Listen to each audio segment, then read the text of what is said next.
Well, hello everyone, and welcome. Thank you for joining this conversation today and product demo of some of the resources that we have here at K-12 Insight, particularly as this pertains to all of our new normal. My name is Joe Douglas. I am the Regional Director of Sales for K-12 Insight, and no doubt this has been the weirdest time in most of our lives. For me, it was the sheer speed of which such a dramatic shift that has happened over the last 2 months was the biggest shock, right? How quickly things went from relatively normal to completely twilight zone was shocking to me. But as this school year ends and we're turning the page on 1920, the pandemic is going to remain a part of all of our lives in some way, shape, or form. And the conversation is switching to what does next school year look like?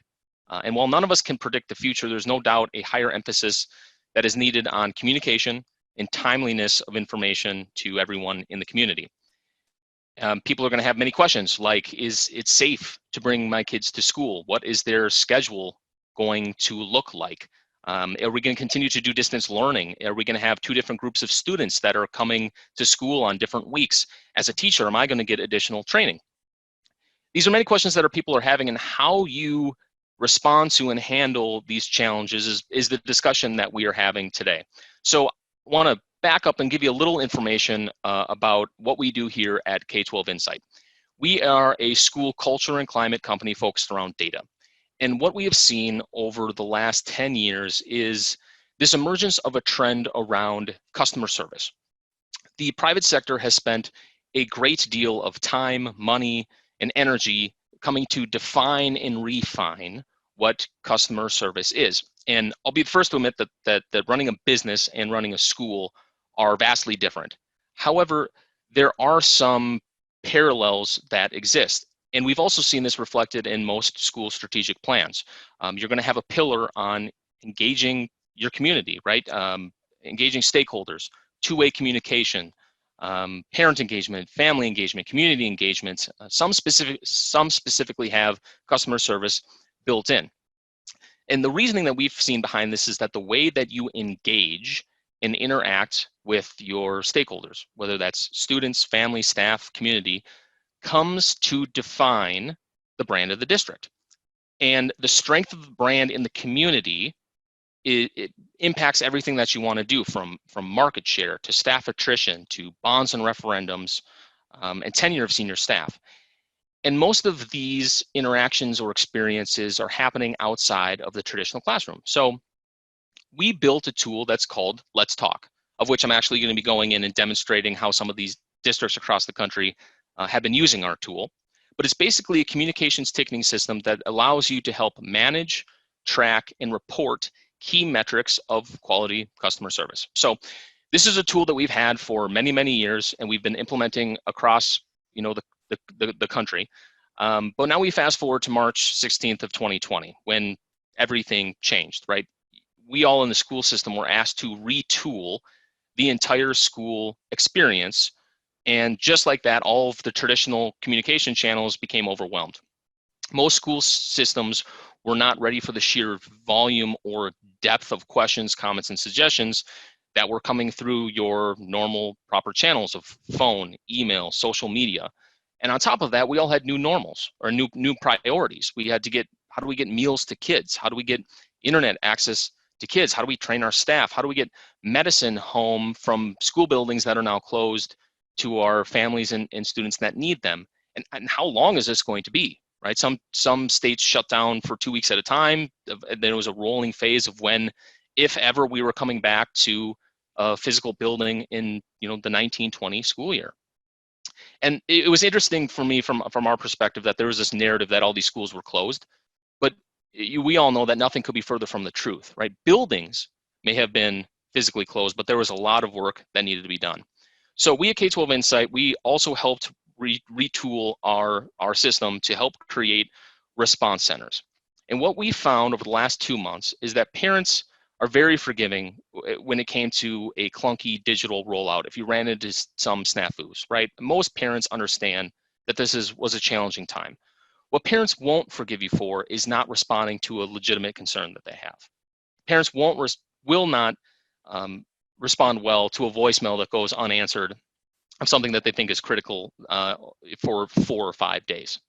So, and all of these became issues even when your buildings were closed and maybe nobody was there to actually man the phones or to be checking their emails all the time as they may have been normally in the actual building.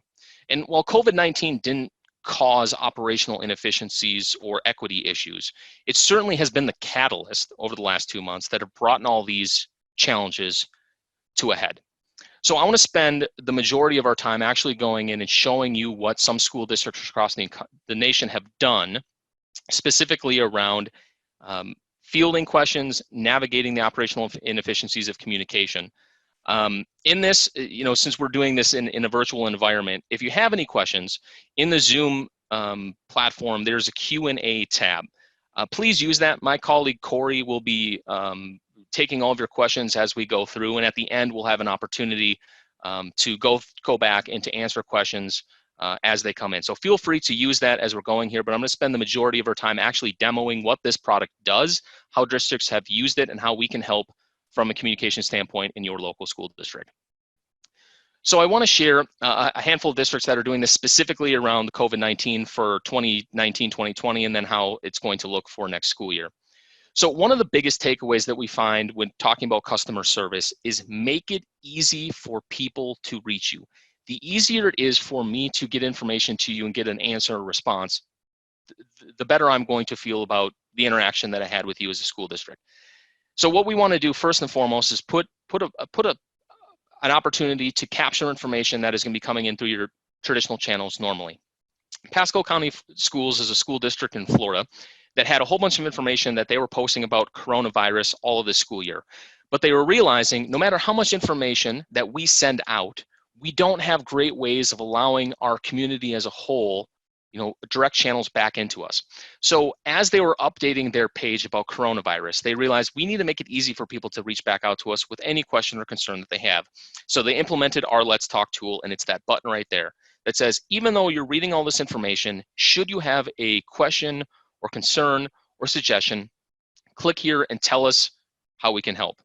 So the first thing that we do is we want to help route questions from any of your stakeholders to the person inside your school system that is closest to be able to answering their question or concern. And this is all completely editable. These are different topics that Pasco has decided to chosen. I'll show you a handful more that have different ones. But someone inside of that school system is responsible for responding to anything that comes in about academics. There's another person or a team of people that are responsible for employee inquiries. There's a general inquiry spot. There's special education. Each of their schools is going to have the question routed directly to them. If I click on one of these, it's going to have a form that looks very similar to, to a Google form that would fill out that says, what would you like to submit? A question, comment, suggestion, concern. Tell us a little bit about what's on your mind, who you are, whether it's a student, parent, employee, or community member, your information, and submit it into the system. So that's what they decided to do at Pasco. I'm now going to show, this is Liberty Public Schools. They're a school district in Missouri. They realized that even though they have a lot of information on their website, people don't always even know where to go. Liberty wanted to make it very easy. It said, if you as a parent or community member are scrolling through our website at any time that you have any question that you can't find, there's this pop-out tab right here that you can click. Similar thought process here exists. Here are all of the topics that Liberty has decided to use. Again, they're using it specifically to handle their COVID-19 questions. They have one for extended learning questions by grade level, nutrition, meal services, health, cleaning protocols, childcare, staff questions. So again, you click on one of these, tell the school district a little information, and it's routed to the person or team members that's responsible for that topic. And again, these topics can be whatever you want. It's interesting that most of these, when we implemented, had 1 or 2 topics that came in around COVID-19. And as they implemented, they realized, well, we're actually getting a lot more questions on subtopic this, A or B. And so they started building them in real time to help route the message to the person closest related to the issue.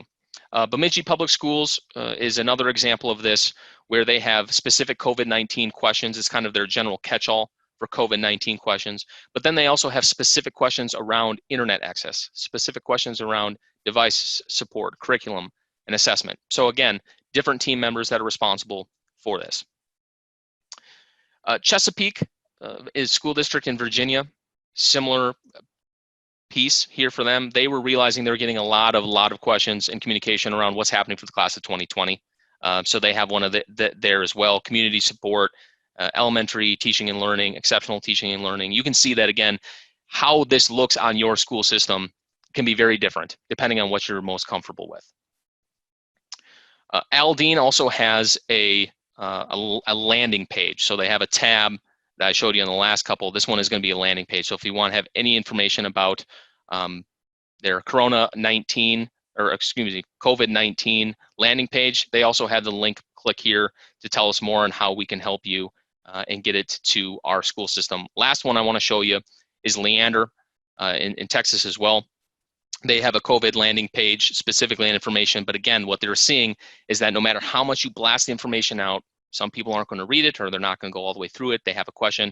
They want to have it easy for people to engage with them back inside the school system.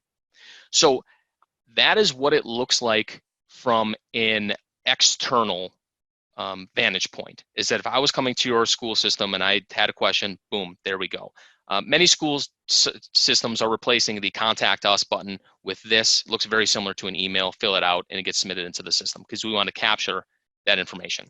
So I want to show you the data and functionality side of this, because that's really what the power of this tool can do, is giving you the data and the analytics of once we're capturing information. So I'm on our model community school district. This is our sandbox account of a traditional school district. I clicked on the contact us. I myself, Joe Douglas, I am responsible internally at K-12 Insight for handling any questions that come about inclement weather.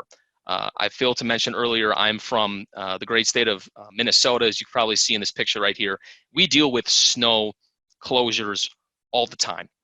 So inclement weather is a topic that most school districts are dealing with. So I'm going to walk you through how this would look like internally. So I've clicked inclement weather. I have a question. Is school going to be closed tomorrow? Is my question. I am a parent or guardian. Here's my information. I'm going to submit this into the system. So another big takeaway that we found from the private sector with customer service is you need to level set your customers' expectations, right? We live in a world where people want answers 24/7.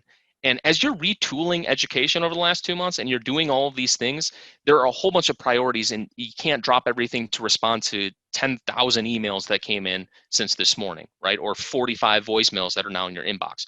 So the first thing that we do is we say, thank you for your feedback. We will do our best to get back with you within X number of days. This one is set to 3 days. This is completely customizable depending on what you deem is a responsible time for your school system. So it's told me now as a concerned parent or community member with a question, right, when I should hear from you, okay? So now I'm gonna go into the actual Let's Talk system. So this is now the system in which these channels are getting set up into, and the functionality of how this works. So as I'm assigned inclement weather, here is the ticket that just came in. There's a handful of functionality here that has been really important when thinking about what's happened with our new normal with COVID-19. The first couple things that it's going to share with you, similar to email. It's going to say who I am, what my name, my email, my phone number is. It's going to tell you what the question is. We're going to start tracking the time that it takes for you to respond.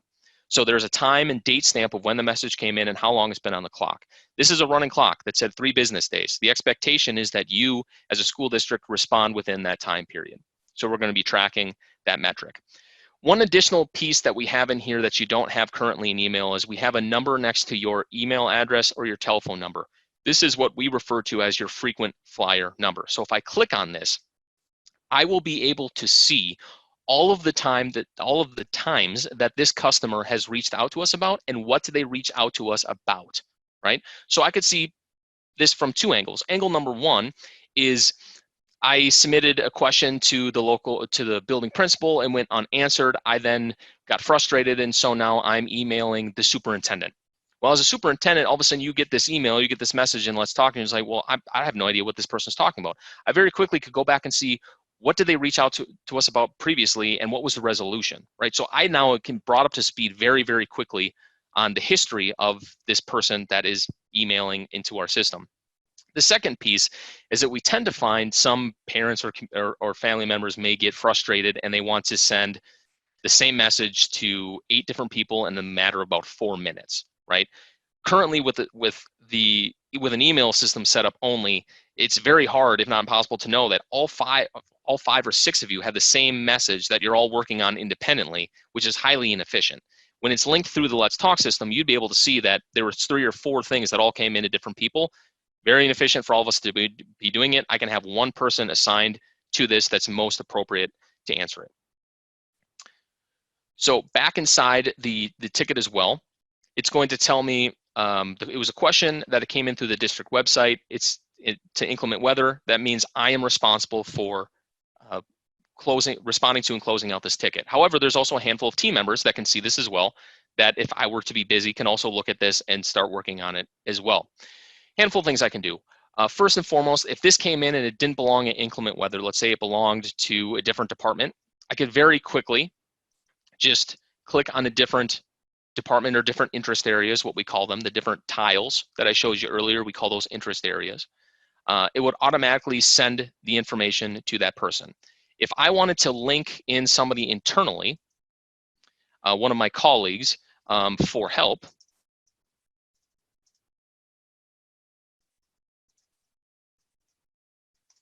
I also can add them here, and they're going to add them as a team member. The nice thing here is that there's a running log of everything that has happened in this ticket once it hit our system. So it's going to say that that Joe Douglas, the customer, reached out to us at 2:13. I then changed Joe Douglas internal employee, changed it from the interest area of inclement weather to excused absence. I then marked it as in progress, and I now brought in a team member. Right, so there's a running log of everything that's happening as this ticket is brought in. Now, ultimately, I want to reply to the customer. Right, I'm going to send a response. There's a handful of things that I can do here. I can choose to type in an individual response to an individual question and send it out. However, and what we've seen with COVID-19 is that there's a lot of similar questions that are all coming in around similar things. We don't need to retype a new message every single time, right? We can help build response templates. So inclement weather and snow days is one that we work with a lot of districts around. And so we have a snow day message that says, hey, thank you for reaching out. Please tune into your local news station for news on snow days. I then can send this as closed. If I needed additional information, I could send this as pending details, meaning I need a little bit more information to help resolve, the issue for you. But for this one, as a demonstration, I'm going to send this as closed.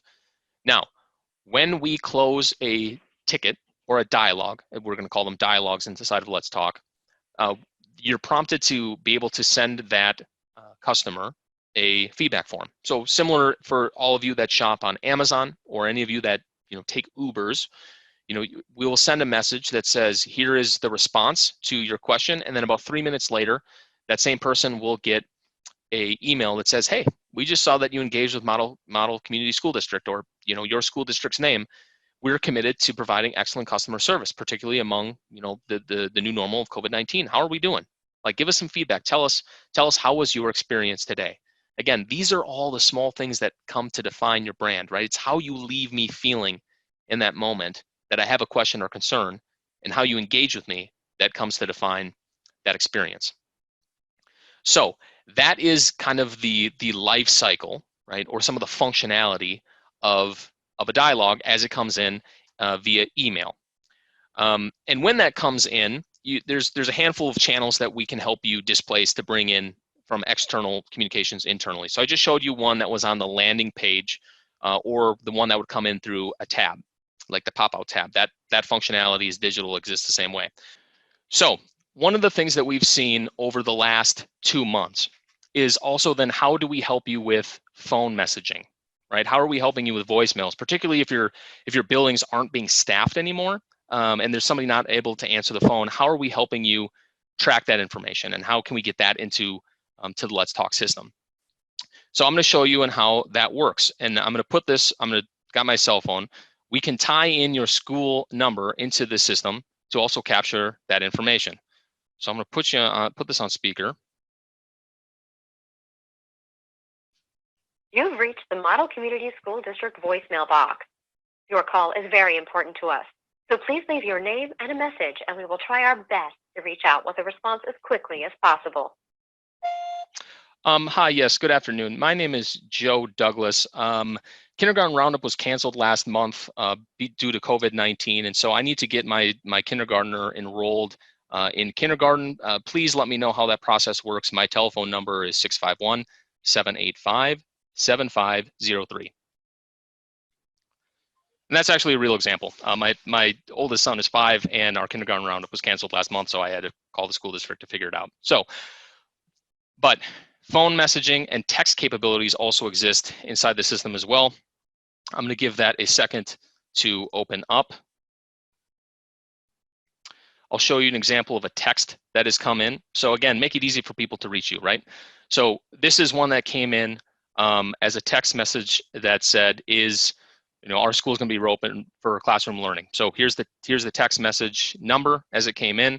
I'm still going to see some familiar data points over here. If that number is associated with a name previously inside the account, then obviously that information is going to produce here as well as the frequent flyer number, how many times that we've seen this number, even if it's a text or a phone call, populate in our system. The interesting nugget that I want to share here on phone calls and text messages is that the system does not automatically know which department or interest area it belongs in. So it's going to come in as generic. So the only additional piece here when handling phone and text messaging is that you're gonna have to take a look at the message and automatically assign it to an interest area. So I'm gonna go back to the phone call, and here it is. So a couple interesting points that I wanted to share here. First and foremost, again, you're gonna see my name populated here because this phone number has been associated in our system. My telephone number is here with how many times I've reached out. Two things.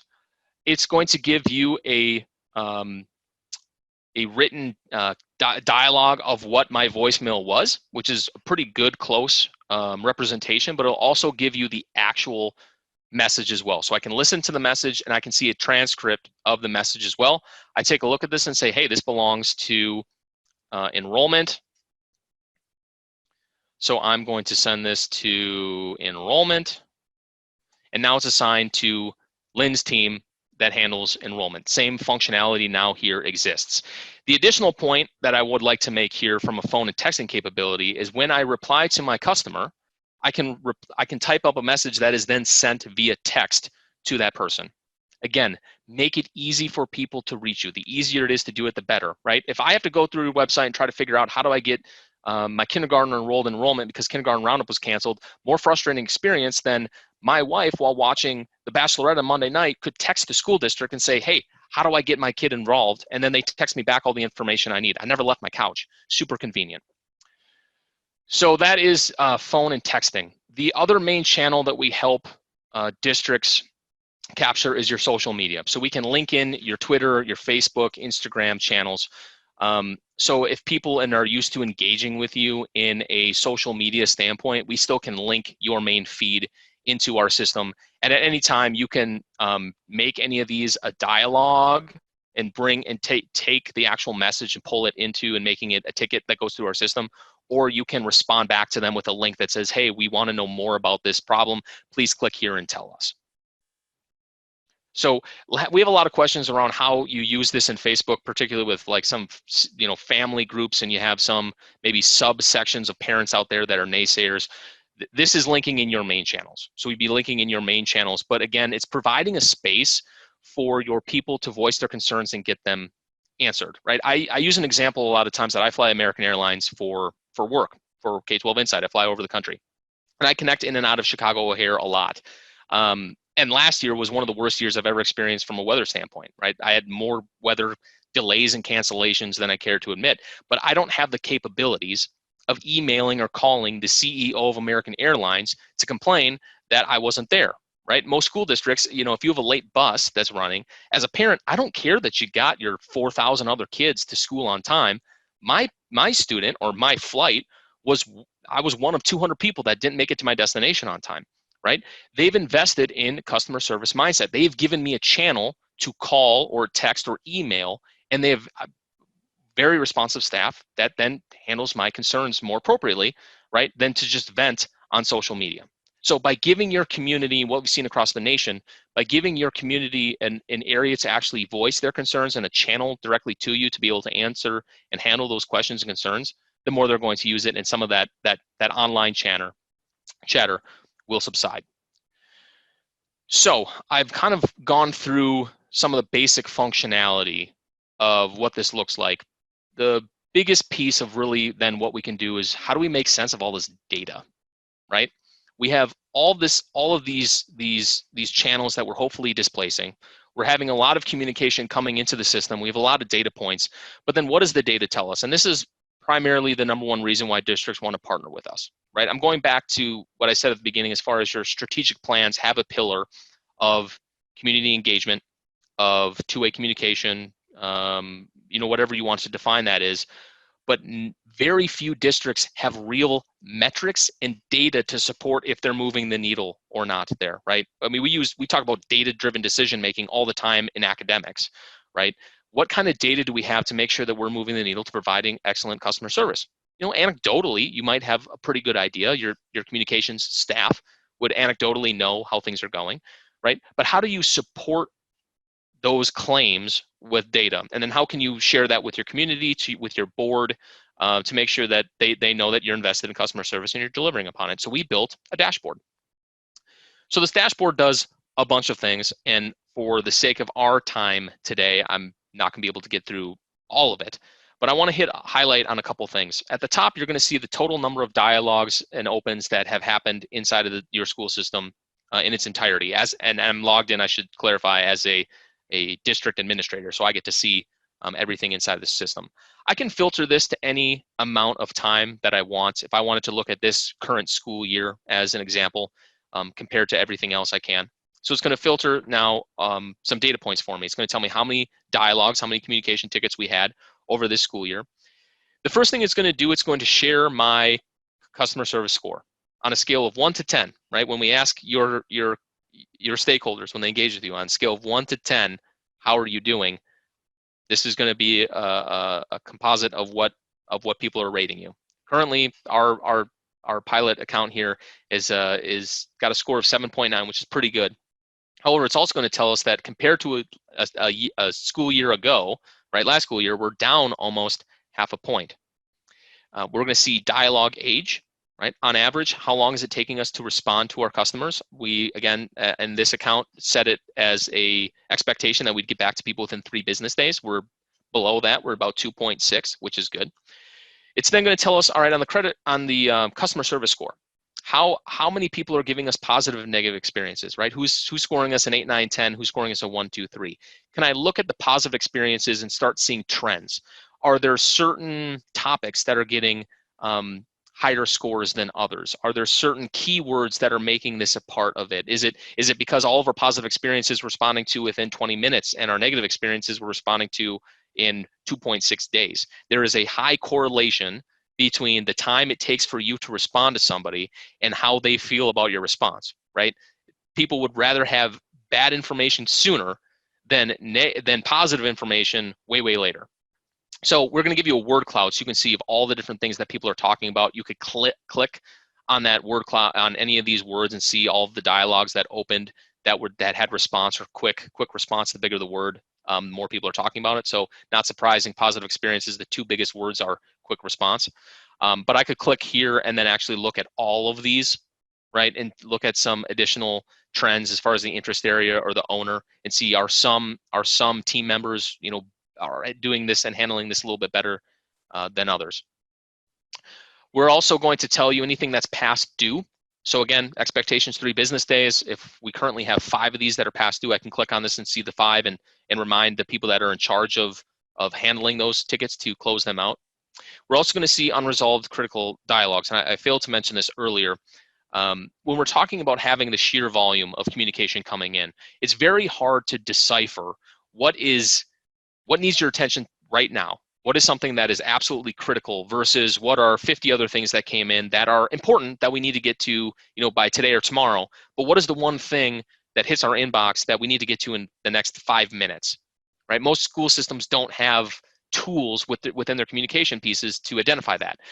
Inside of Let's Talk, we have a whole list of keywords or topics that, if captured in any way that the system captures the information, whether it's a text, a phone call, or a message through the system, it automatically can alert an additional team, right? A lot of our implementations outside of COVID-19 use us for bullying and safety and security because of the running log of everything that happens and the ability to, report information in a digital environment. And so if something came in that said bullying, even if it came in through enrollment, it's going to, because it has the word bullying, it's going to highlight and it's going to send this notification to a whole other group of team members that are on the critical alert team that says, hey, this just came in. This needs to go to the top of the funnel. This can't sit, kind of in the queue of things that need to get addressed. So currently we don't have any of those. We're staying on top of that, which is pretty good. So then we'll give you the community voice. So similar to the positive and negative experiences, we're actually going to tell you of everybody that's talking about everything across the board. What are people talking about, right? This is really cool for board members that say, what's the pulse of the community, right? Anecdotally, again, but where's the data to support that, right? Right now, a lot of people are talking about, messages coming in, bus is high, school. We don't use ours solely for COVID-19. Many of the districts that I showed you previously that are using us for that are probably going to see more trends around the COVID-19 crisis management. A couple additional data points that I want to touch on here that I think are very impactful for why you decipher and use this data is that we're going to tell you who's reaching out to you the most, right? Of all the communication that's coming in, which of your stakeholders reaches out to you the most? What do they reach out to you most about, and how do they reach you? Many districts are using this information then to also retool how they send messages out to the masses by going to the areas in which they're coming back to them, right? It's trying to close that loop of communication. And the last thing that I wanna say here, and this kind of wraps up Let's Talk in a very tight nutshell, and I'll open up to Corey and any questions that may have come in throughout this demonstration, is the customer frequency. And I want to pause here for two really important points here. Point number one is that a lot of times I think that there's this narrative out there, right, that the public schools are failing our children. And I don't think anything could be further from the truth. It's just we haven't done a great job of sharing why we're as good as we are. And it feels like there's this dominance of the vocal minority in education that is different than many other industries, right? If I were to go bring it back to your statistics 101 course and drew you a bell curve, right, where it peaks in the middle and it tapers on each side. On any given topic, right, the closer a viewpoint is to center, the more people agree with it. As you get more and more extreme on either end, fewer and fewer people agree with that thought process. And if I were to draw that curve of what most people think in the private sector, it would follow that. But in education, if I were to draw your curve, it would be flat in the middle with two bumps on the outside, right? You're constantly hearing from the entrenched opinions of the extremes that are, or potentially can be, impacting decisions of the school district because they're the loudest. The squeaky wheel gets the grease. But what we saw, and why I wanted to make that point here, is that when we look across the metadata of all the customers, the hundreds and hundreds of districts across the country that use the Let's Talk tool, it's about 94% of people are going to reach out to you less than 3 times, which tells us two things. And I want to share that this data is all of our internal K-12 Insight demo account, so this data doesn't necessarily represent that. But when we look at our customer base, that's what it is. It tells us two things. One is that it is 6% of people that are the frequent flyers. It's 6% of people that are the loudest, that are going to be the ones that are really trying to move the needle on things. And having the data to support, and anytime that people are bringing up topics within the community or at board meetings, is this a viewpoint of the majority 94%, or is this the viewpoint of the minority 6%? And having the data here to support that is exceptional. And probably the bigger takeaway that I had when looking at this and thinking that 94% of people will reach out to you less than 3 times is how exceptionally thin your margins are for providing excellent customer service, right? You're only going to have 1 or 2 shots at it.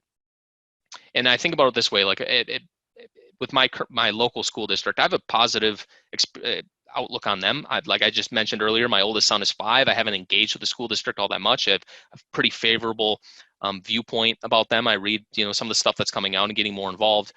But generally pleased. But how they would leave me feeling or engage with me the one time I had a legitimate concern, or the one time I had a legitimate complaint, how they leave me feeling in that moment is going to trump all the other experiences that I had with them over the last handful of years, right? It only takes one bad experience to really tarnish that brand. And what this data tells us is that we need to be very specific and very mindful and focused on how we are handling and being thoughtful of these interactions, because it only takes one bad experience, and all of a sudden now that family member or student decides that they're unsatisfied with the school district, they don't like the way that things are going, and they're now going to either leave the district through open enrollment, go to a different school. And in going into next school year with budgets the way that they are because of COVID-19, it's paramount that we try to maintain as much market share as possible, and we're mindful of these interactions because budgets are going to just become tighter and tighter due to the COVID-19 crisis. So that is it for the product demonstration in a really tight nutshell. Want to pass it over to Corey to see what kind of questions we might have coming in through the Q&A. Hey, Joe, thanks a lot for that great presentation. We did get a couple of questions here. I'm going to try and jump into these in an order that kind of makes sense for the narrative.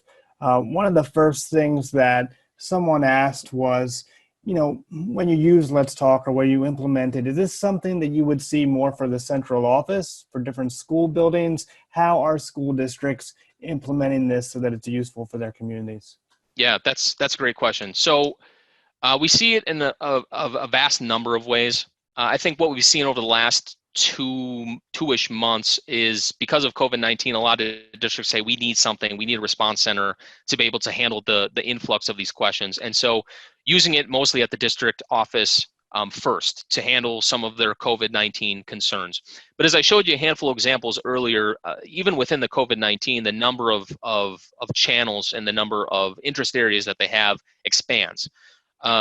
So most often we see this starting, we're very much in a crawl before you walk before you run mindset, and work with school leaders to identify the areas of greatest need first, and then look upon expansion out from there. But most often it's starting at the district office, and then potentially rolling out down to the school building as well. Someone asked about training. I thought this was interesting. You have a piece of software. I think you hope that it creates efficiencies within your departments. They asked, how many people need to be trained on something like this, and how long does that training take? Great question.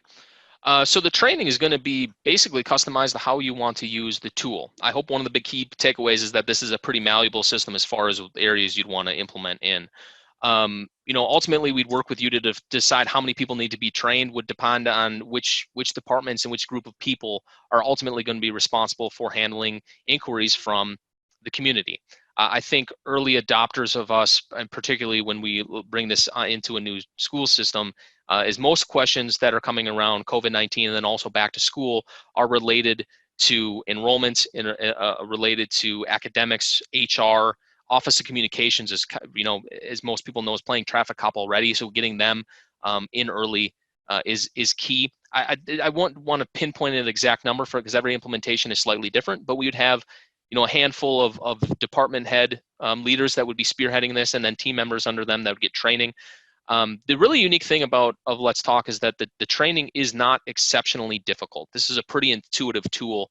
The training itself, particularly now that we're all doing this distance learning thing, we can deliver virtually very easily, a couple of hours at max.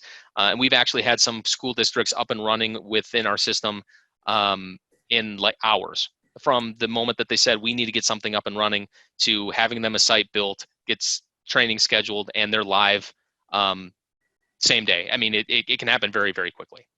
I'm glad you mentioned distance learning, actually, because I know a lot of school districts are struggling with implementations for that right now. And someone asked, can teachers or other educators help use Let's Talk to facilitate some of those questions that people have around distance learning? Yeah, great question, and absolutely, I think that's one of the key things that we're seeing across the country is that as questions are coming in about distance learning, who's ultimately responsible for fielding those. I think teachers in today's world from 2 months ago are dealing with a lot more.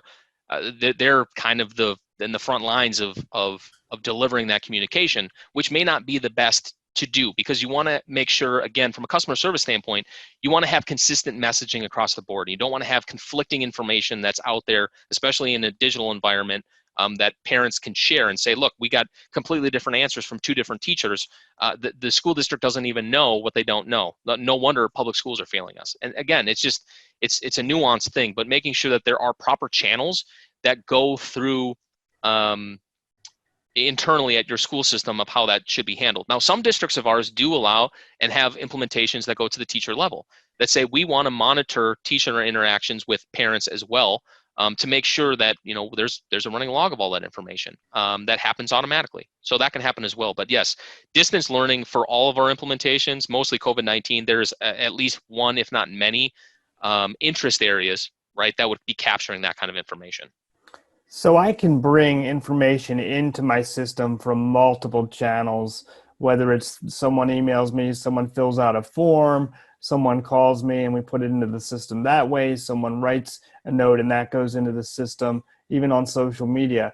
What about when I want to push information out to folks? I think you used the phrase two-way at some point earlier, and someone was actually asking about, what if I want to reach back out to people? Is there a tool? Does this tool allow us to do that? So that's a great question. It's nuanced. So let me answer it in two ways.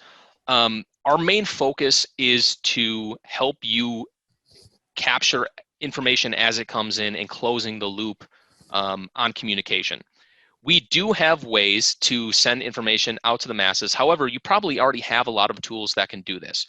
So we have one that's called a campaign manager, where you can build e-flyers and send it out to your community, right? You probably have something like this now with Constant Contact or Peach Shore or something of that nature. The idea here is that not only we can provide you the metrics of these that are going out, of how many open, clicked, and bounced, but we can link it automatically back into Let's Talk. So as people have questions on any information on the flyer, as opposed to saying, email so-and-so at modelcommunityschooldistrict.org, they can click here, and then that question or concern is automatically routed back inside of our system, and then we can track how many people are talking off of our flyer. So we can get better metrics as far as the engagement that we're getting there. The second piece of that question is that we don't have the capabilities for like robocalls or sending out mass texts, right? So while we do have phone functionality coming in, I'll be the first to admit that we don't have everything. We're not a silver bullet for every single for every single challenge you might have out there. So that isn't necessarily our area of expertise, but we can definitely work within those systems to make sure that when people are reaching back into you as a school system, that we're tracking, capturing it, and recording it appropriately. Thank you. There's another question here, and I think it's a really interesting one. I think I've heard people ask it in different ways before, but you mentioned this idea of the dashboard, and you showed us the different elements of that, the time it takes to respond. One thing that happens is when people do get a message from you, they can rate how they felt about that engagement on a scale of 1 to 10 or whatever it might be.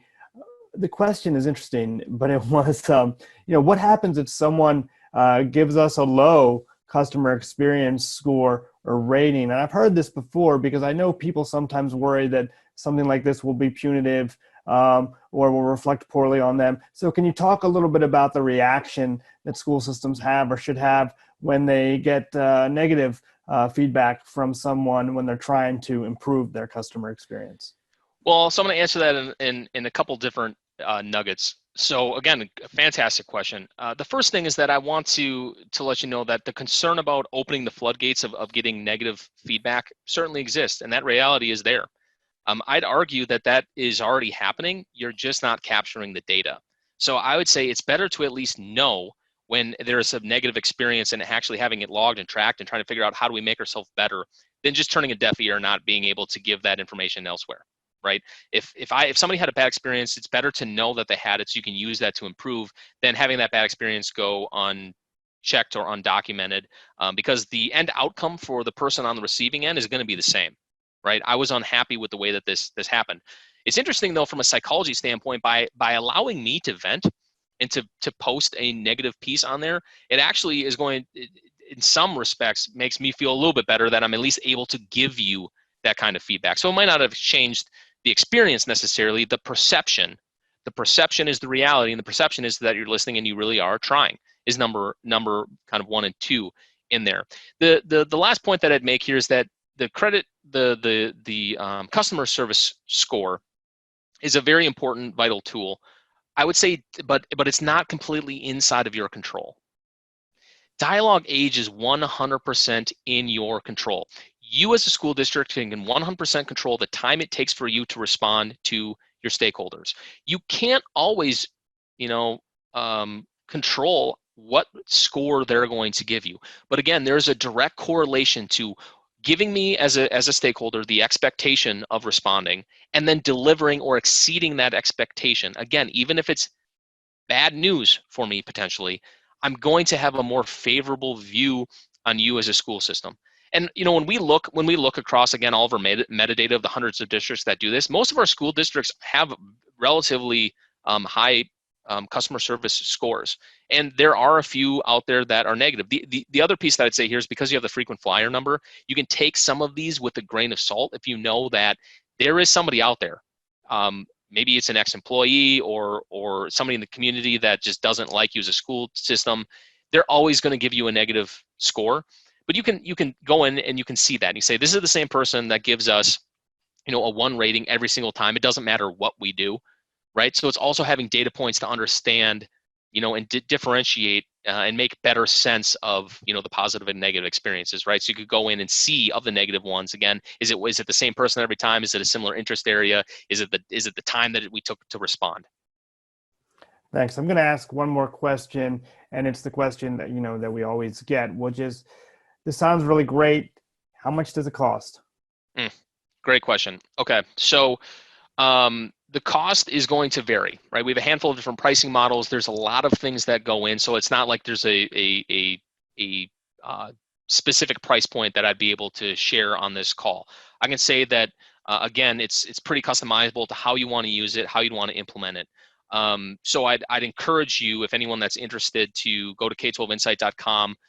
Let us know if you want to chat more about what this tool would cost. But I also say this, because of the craziness that happened over the last 2 months, we are actually allowing school systems to try out and implement our program for free, right? Ultimately, we're here to support what everyone's doing in the public school system, and by helping, with your operational inefficiencies and getting this data is utmost important to you. And if pricing, particularly because of what budgets may look like this next year, and the the optics, right, of buying a new system as you're laying off teachers may not be the best. We're allowing people to implement this system in a pilot platform for free. So if anyone that is interested in utilizing this system for COVID-19 Response Center, or to try it out in other areas, I encourage you to go to k12insight.com. It'll have all of our information here. You can click on launching my response center.